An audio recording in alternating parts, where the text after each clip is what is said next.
Weather Service in Columbia has issued a severe thunderstorm warning for northeastern Edgefield County in central South Carolina, northern Aiken County in central South Carolina, Saluda County in central South Carolina, until 11:30 a.m. Eastern Daylight Time. At 11:02 a.m. Eastern, hazards are expected. 60 miles per hour wind gusts and penny-sized hail. Source: At work. indicated.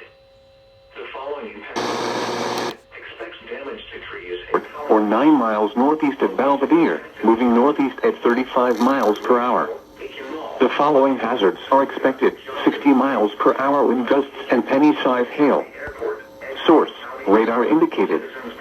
The following impacts are expected. Expect damage to trees and power lines. Locations impacted include Aiken, Batesburg, Leesville, Aiken Mall, Edgefield, Saluda, Johnston, Ridge Spring, Ust Aiken, Saluda County Airport, Edgefield County Airport, Citizens Park, Aiken Municipal Airport, Graniteville, Gloverville, Wagoner, Monetta, Trenton, Ward, Strom Thurmond High School and Saluda Company Sheriff's Office. This includes Interstate 20 in South Carolina between mile markers 11 and 36.